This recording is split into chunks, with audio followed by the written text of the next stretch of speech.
Sorry Gafoor గారు. Okay Gafoor గారు, మీ voice cut అయింది.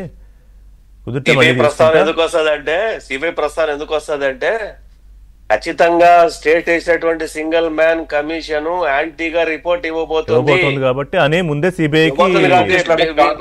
గఫూర్ గారు ఒక్క నిమిషం గఫూర్ గారు మాట్లాడండి. కారణం ఏంటి అంటే ఏకసభ్య కమిషన్ వేసినారు, ఏకసభ్య కమిషన్ రిపోర్ట్ ఇవ్వాలి, హైకోర్టు విచారణ చేస్తుంది. ఇవన్నీ పెట్టుకొని మళ్ళీ సిబిఐకి ఏం పని లేదు. సేమ్ ఇప్పుడు నమ్మకం ఉండదు కదా, ఇప్పుడు ప్రతి రాష్ట్రం చూస్తోందిగా స్టేట్ కమిషన్ వేసిన దాని మీద నమ్మకం ఉండదు. సో దట్ సెంట్రల్ ఇస్తే అంటే కాదు సార్, దీనికి రాష్ట్ర ప్రభుత్వం మీద నమ్మకం ఉండదు కొందరికి. మనం ఏం చేస్తాం, కేంద్ర ప్రభుత్వం దగ్గర బొమ్మనండి, ఢిల్లీలో పోయి కాపురం పెట్టుకోమనండి. State government law and order is subject of state government దాని మీద సిబిఐ. ఇప్పుడు దాంట్లో తేరాల్సిన విషయాలు ఏదైనా ఉంటే, లేదా కుట్ర కోణం ఏదైనా ఉంటే, లేదా కావాలని కొంతమంది చేసినారు అని ఉంటే, ఇప్పుడు కావాలని 7 గంటల ఆలస్యంగా ఎవరిని తీసుకుని వచ్చినారా విజయ్ కుమార్ ను? చెప్పమని విజయ్ కుమార్ ను నీ ఇష్టం, నీ అబ్బా జాగిరా. అరే నువ్వు అనౌన్స్ చేసింది 12 గంటలకు రావాలా? కాదు మధ్యలో ఆలస్యమైంది 1 గంట 2 గంటలు 7 గంటలకు వస్తావా? మరి దీనికి ఏమిటి కారణం? సో టు కంక్లూడ్, గఫూర్ గారు మీరు చెప్పింది కరెక్ట్. అంటే ఇందులో ఎవ్వరికి బాధ్యత లేదు. అంటే ప్రజల పట్ల, ప్రజల ప్రాణాల పట్ల.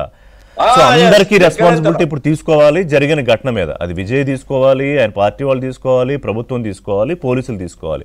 చూద్దాం హైకోర్టు టైం అయిపోయింది. మాట మీరు ఇండియా టుడే లో పత్రికలో వచ్చిందని చెప్పి చదివారన్నారు కదా, అది నిజమే. నిన్న 4 కలవడానికి వెళ్ళారు విజయ్ ని. నిన్న వాళ్ళ ఇంపార్టెంట్ వాళ్ళు కలవడానికి వెళ్తే వాళ్ళ పిఏ తప్ప ఇంట్లో ఎవరు ఆయనకు అలో చేయలేదు.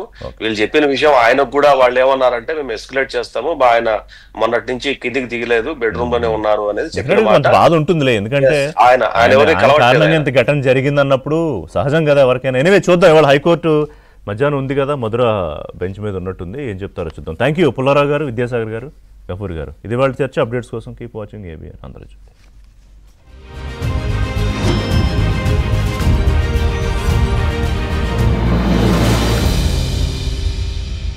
ఏది డ్రైనేజీ కాలంలో పడి చచ్చిపోయారు. ఇది ఇంకా దారుణమైనటువంటి విషయం. ఇప్పుడు పోలీసు వాళ్ళు బ్యారికేడ్లు, ఇప్పుడు టీవీ దినకర ఆయన ఎవరైతే విజయ్ ఉన్నారో వచ్చేటప్పుడు ఆ ప్రోగ్రాము డిజైన్ వీళ్ళు చెబితే కాదు, ఇట్లా చెప్పాలి, ఇట్లా చేయాలనేది చెప్పాల్సింది పోలీసు వాళ్లే. లేదు వాళ్ళు ఎవరైతే గవర్నమెంట్ అథారిటీస్ ఉంటాయో వాళ్లే. అర్ధరాత్రి 12 గంటలకు తమిళనాడు డీజీ ప్రెస్ మీట్ పెట్టేసి మా తప్పేం లేదు అని ఆయన చెప్పడంలోనే నాకు నచ్చలా. నా తప్పేం లేదు అంటే 40 మంది ప్రాణాలకి మరి ఓన్లీ విజయ్ పార్టీని మాత్రం మీరు బాధ్యత చేయదలుచుకున్నారా? మీరు చూసారంటే రాజకీయం లేదు, రాజకీయం చేయొద్దు దీన్ని.